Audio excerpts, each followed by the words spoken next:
Yo, what's up guys? It's Noah here, and in today's video, we're going to be talking through some player props I like on Prizepicks for today's NBA slate on Wednesday, April the 2nd. We got a pretty big slate for Wednesday, 9 games. So we're going to break down some props I like for these 9 games, talking through some early plays I like looking at the board the night before. We don't have props up for all 9 games right now, but with what's available, I was able to find 3 early plays that I did like.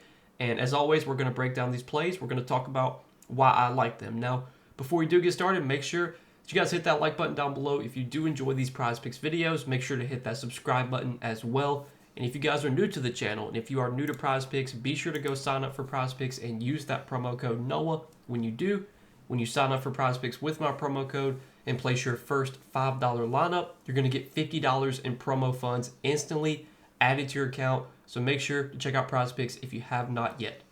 And also, we do have a partnership with Sleeper, so I want to shout out Sleeper as well. If you guys don't have an account over on Sleeper, you can download the Sleeper app, use promo code NOAH when you sign up, and when you play $5, you're going to get $55 worth of free lineups. So this is a cool promotion Sleeper does. It's available for all new users, and it's an easy way to get your bankroll built up on Sleeper because once you play that $5, those $55 you get worth of free lineups you can use to hopefully win money, make some money off those free lineups, build your bankroll up. And with this promotion on Sleeper, you don't have to put in a bunch of money. And I know a lot of people who are getting into player props, pick'em sites, DFS, sports betting, whatever it may be.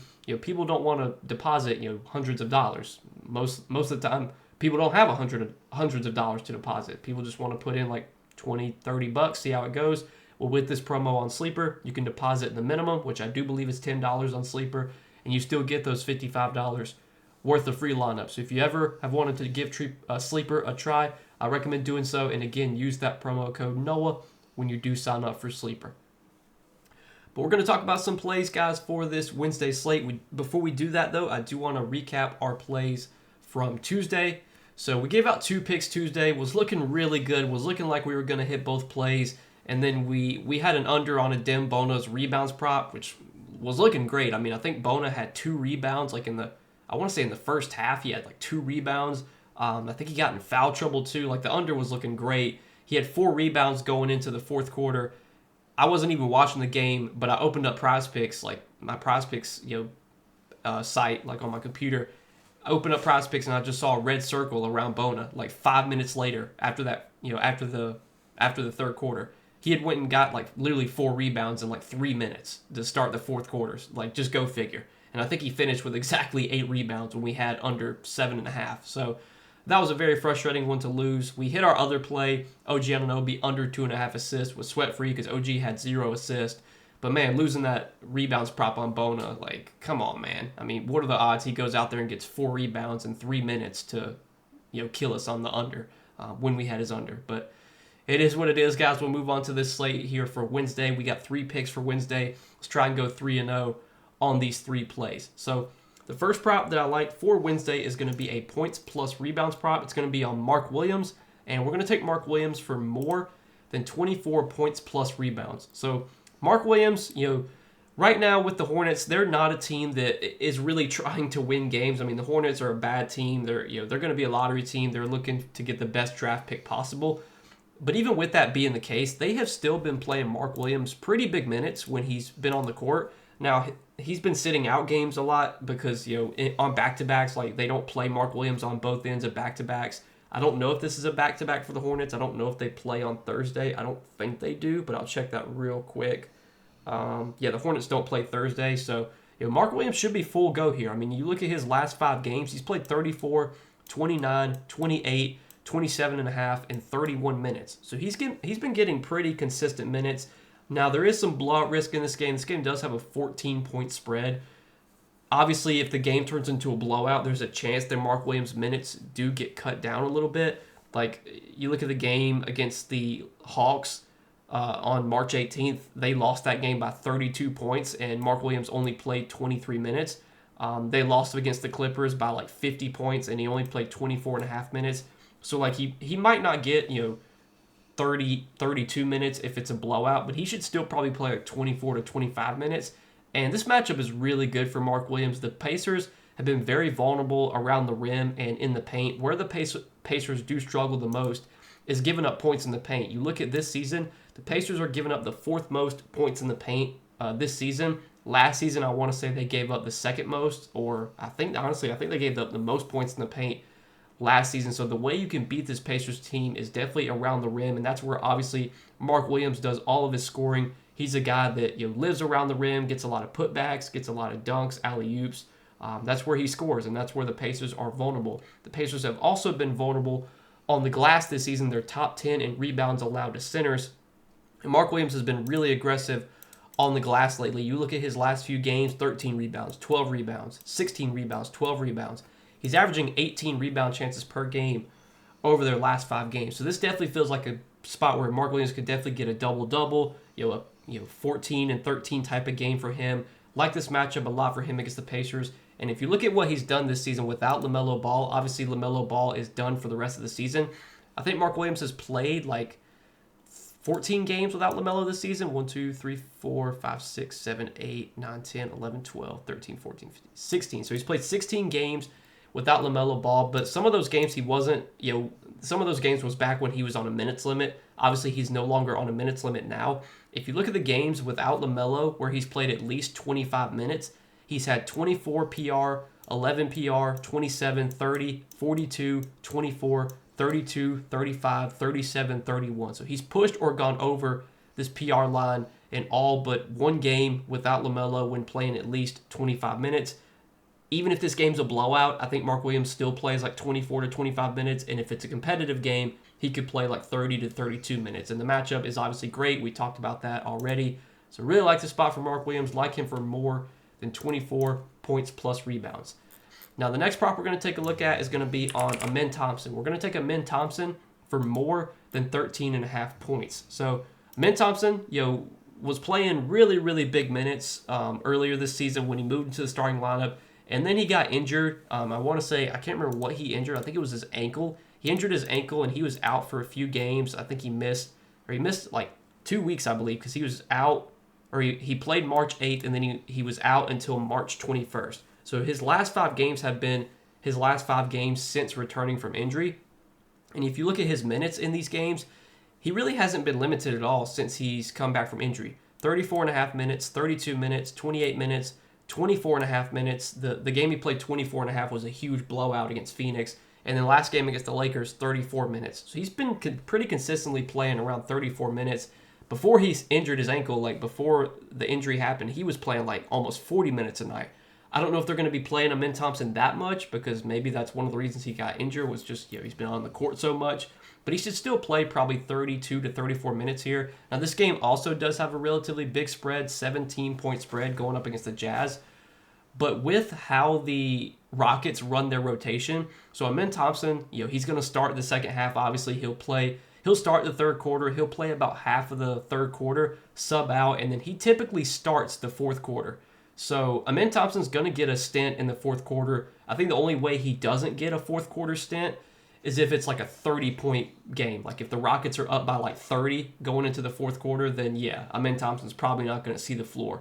But if they're up like 15 going into the fourth quarter, there's a good chance Amen Thompson's going to be out there to start the fourth quarter, because he typically always starts the fourth quarter with how the Rockets use him in their rotations. So I think his minutes are fairly secure here. And even if the Rockets do go out there and just destroy him, there's definitely a chance Amen Thompson could score 14 points in only 3 quarters against this Jazz team. I mean, the Jazz are one of the worst defensive teams in the league. They have the second worst defensive rating this season.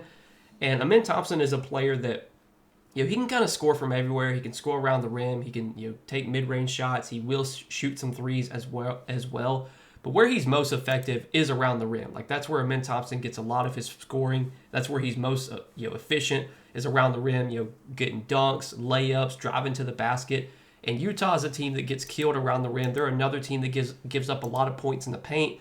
This season, the Jazz, they're giving up the 6th most points in the paint. So this is a really good matchup for Amen Thompson with how he likes to score. Anytime you get him facing teams that struggle around the rim, that's going to be a good matchup for Amen Thompson, because he kills these type of spots where facing bad teams that funnel points to the rim, and that's the Jazz. Not only are the Jazz a rim funnel, but they're just also a terrible defense. I mean, they're one of the worst defensive teams in the league. So this should be a great matchup for Amin Thompson. And we've already seen him play the Jazz twice this season. For what it's worth, he's gone over this line in both games versus Utah, had 22 points in 37 minutes, and then had 15 points in only 28 minutes. So he's been really effective in this matchup previously. Like this spot a lot for him.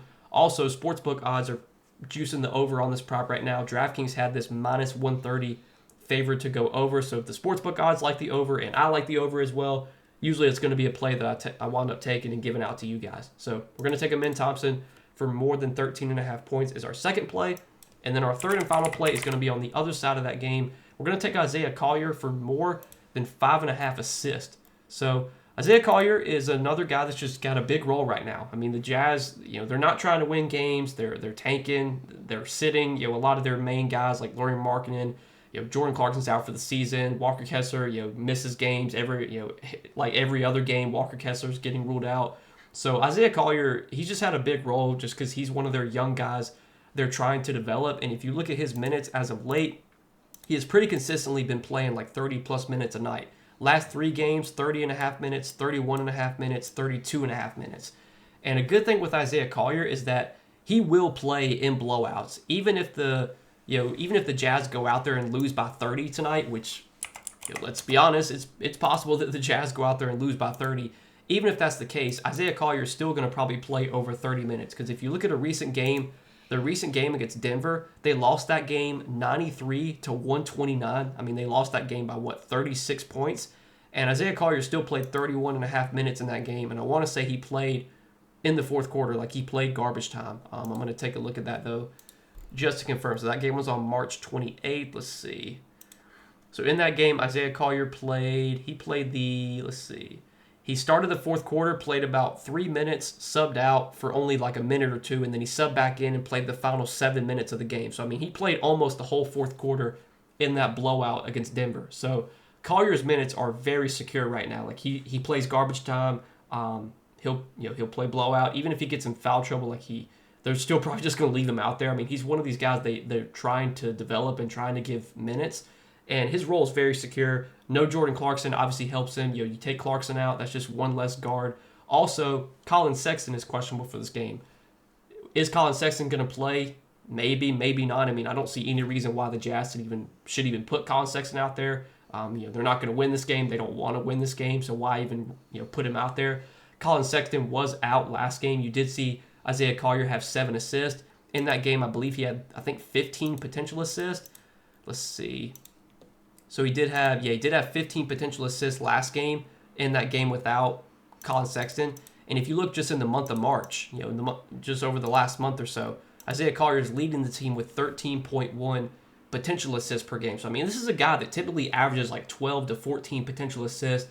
Now, sure, in this matchup against a good Rockets team, there's definitely a chance that he's not converting his assist at as high of a rate as he normally would. But still, if you're going to give me 30-plus minutes from Collier, even in kind of a bad matchup, I would bet on him getting 6 assists more times than not. This is a guy that facilitates when he's on the floor. He passes the ball a ton. I mean, he's leading the team in passes made this month, leading the team in potential assists. His assist percentage, I know, is really high when you take when you take Clarkson, Markkanen, those guys off the floor.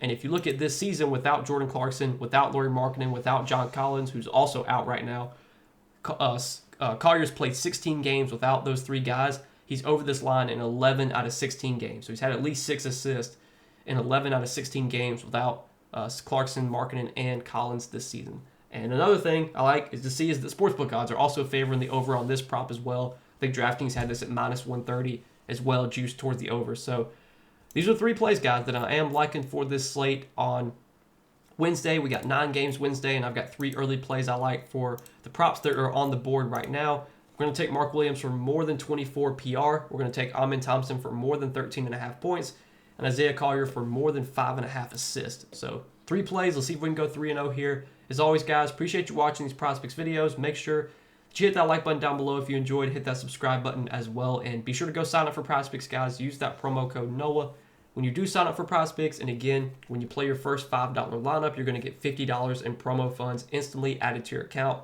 So check them out if you have not yet. But good luck as always. Thanks for watching, guys. Appreciate your support. Let's win some money tonight, and I will see you guys in the next video. Peace.